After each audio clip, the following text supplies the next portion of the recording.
Lock your doors, turn down the lights. Here are true horror stories about being home alone that might change the way you sleep tonight. My name is Emily. I'm 17 years old, and I live in a quiet, older suburb just outside of Milwaukee. Nothing much ever happens here. Our street is one of those tree-lined ones where neighbors wave and mow their lawns in patterns, where kids play with chalk in the driveways and people leave their doors unlocked without a second thought. That's why I didn't think twice when my parents left for the weekend. They were celebrating their anniversary and heading to Door County for 3 nights. I had school on Friday and an SAT prep class Saturday morning, so I stayed behind with Max, our golden retriever who's too lazy to bark at anything.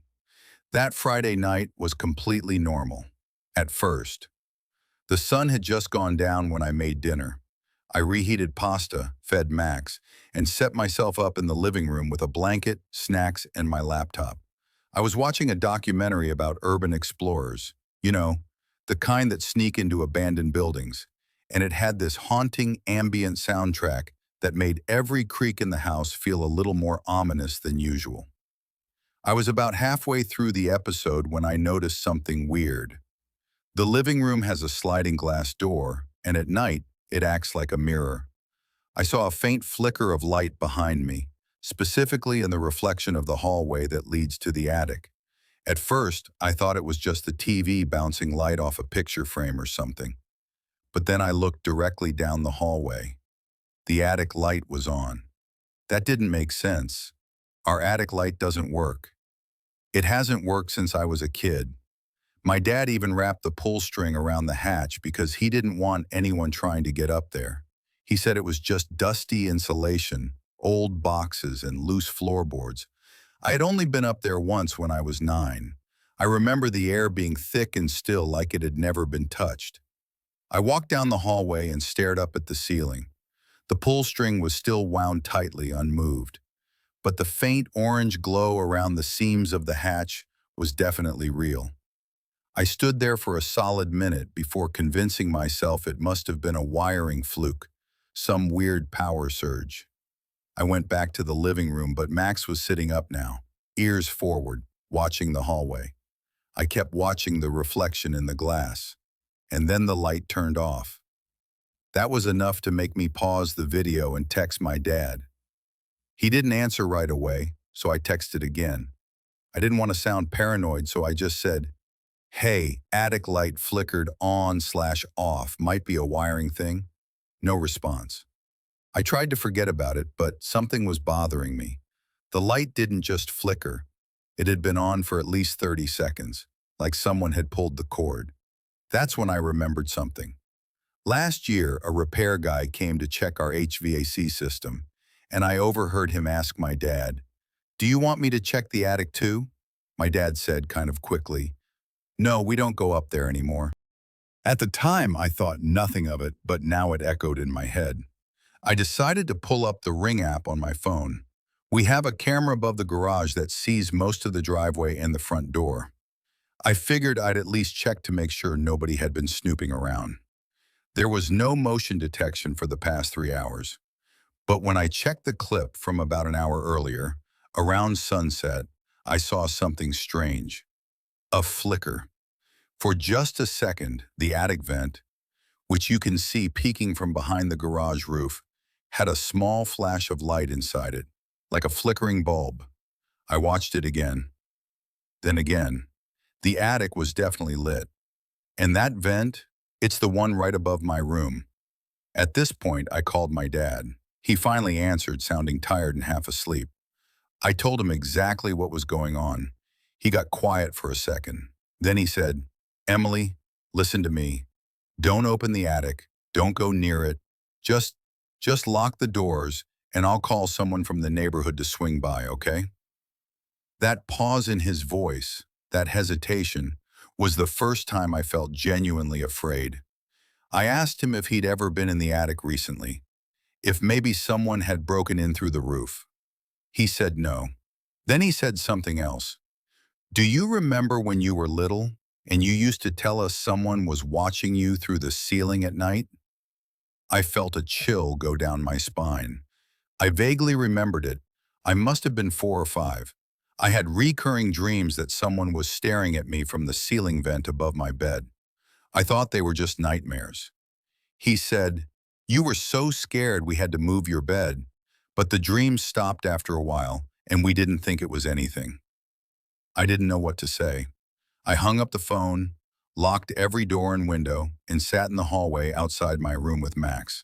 I kept staring at the attic hatch, waiting for something to move. That's when I heard the breathing. Not loud, faint, like someone trying not to be heard, but definitely there, above me. A soft, shaky inhale. Then silence, then another. It wasn't the house. It wasn't the pipes. It was rhythmic. I started recording on my phone, holding it toward the ceiling. Max started growling low, his head tilted upward, his tail stiff. I called the police. They arrived in just under 10 minutes. 2 officers. One waited with me while the other pulled down the attic hatch and climbed up. The light was off again. I watched from below, holding Max's collar. The officer moved slowly, scanning with his flashlight. Then he stopped. "Sir, there's something up here, something odd." A few moments later, he came back down holding a small, beat-up suitcase. Inside were Polaroids. Dozens of them. All of me, taken from different angles. Through the vent, the bathroom door, even one of me eating cereal. Some were old. I was maybe 12 and a few.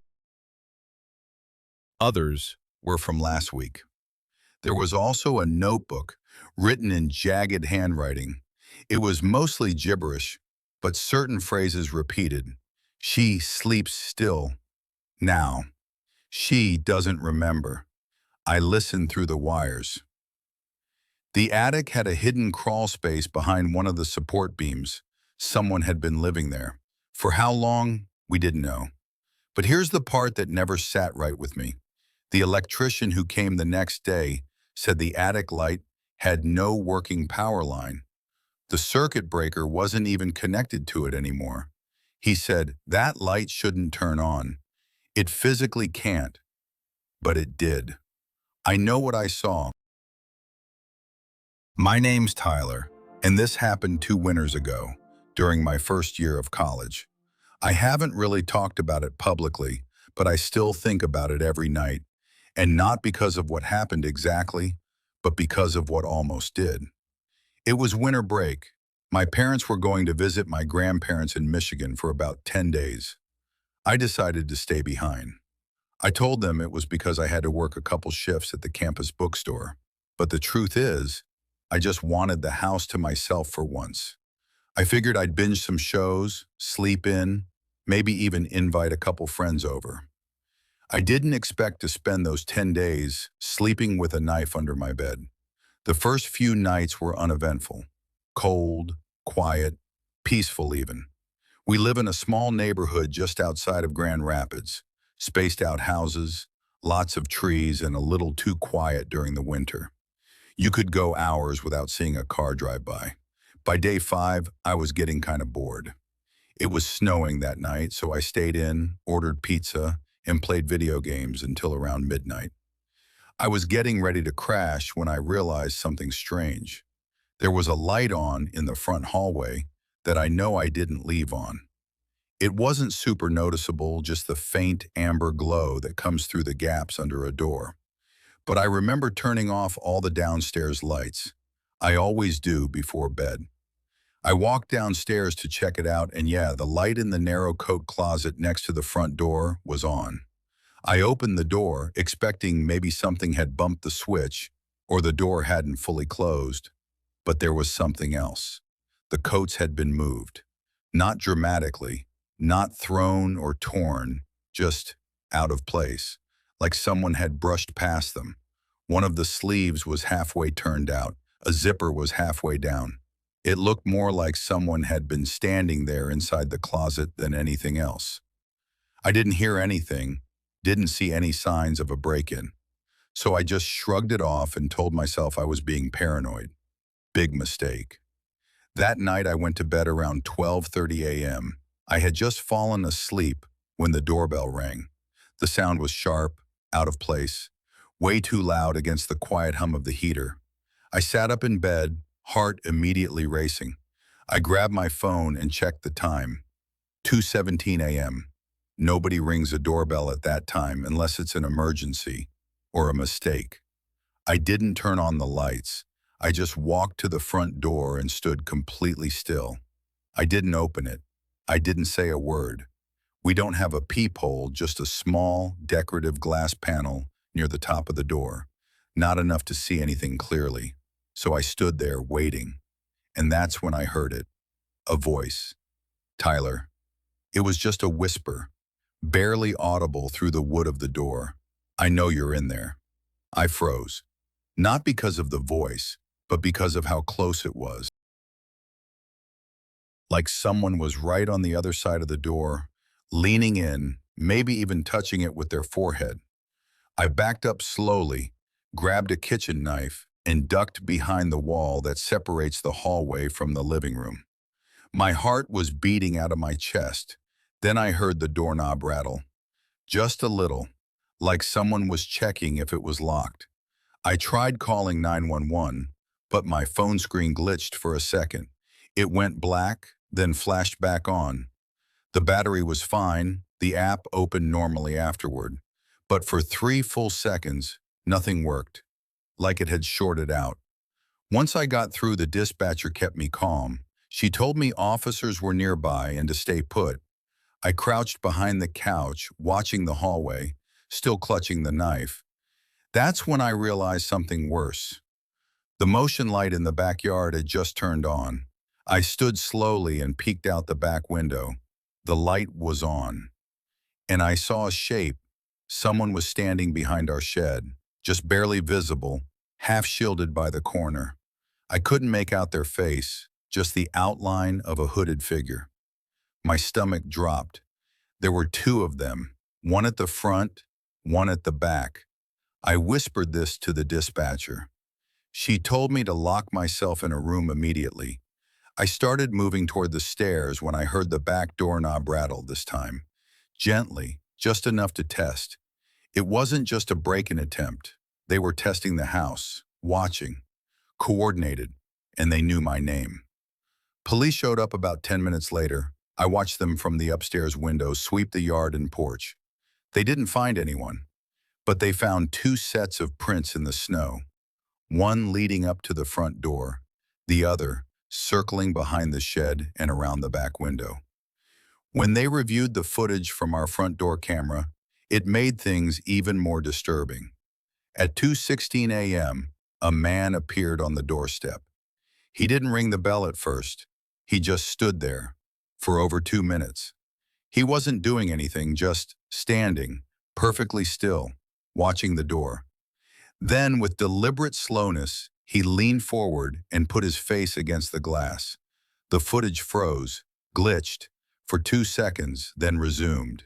He smiled, then rang the bell, and whispered, "I know you're in there." That would have been bad enough, but the next part is what still keeps me up. When the police reviewed the rest of the outdoor footage, they noticed a figure near the woods about an hour before all this started. It had been standing there motionless, almost impossible to spot unless you knew where to look. It had been there for over an hour before they approached the house, waiting, watching.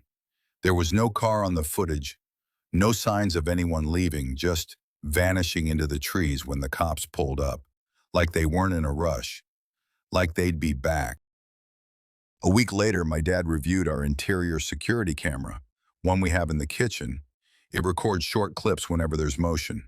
At 2:07 a.m., 10 minutes before the doorbell rang, the camera picked up movement in the kitchen. No one was visible. But one of the cabinet doors slowly opened, then closed again, by itself. And remember that coat closet? We found a single, muddy footprint pressed against the inside panel of the door. Just one, facing outward, like someone had been standing there, waiting. My name's Hannah. I'm 21, and this happened last fall. I still haven't told many people about it.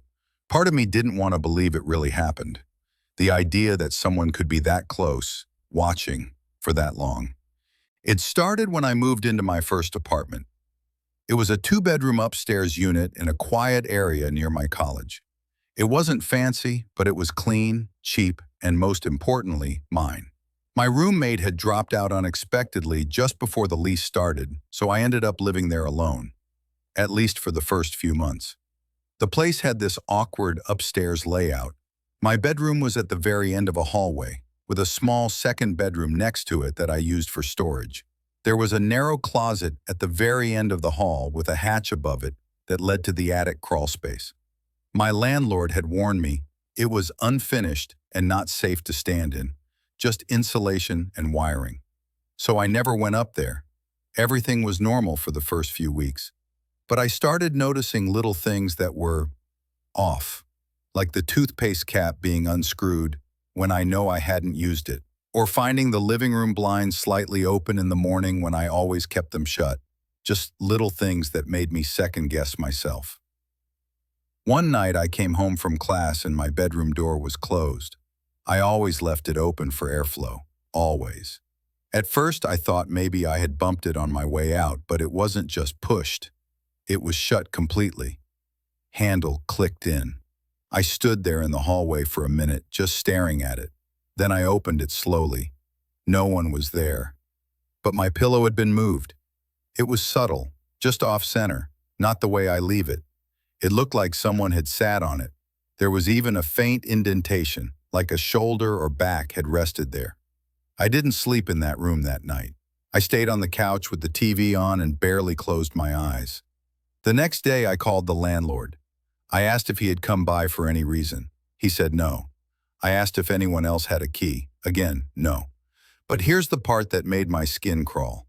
He said the attic hatch had been inspected a few months ago after the previous tenant complained of scratching sounds above the ceiling.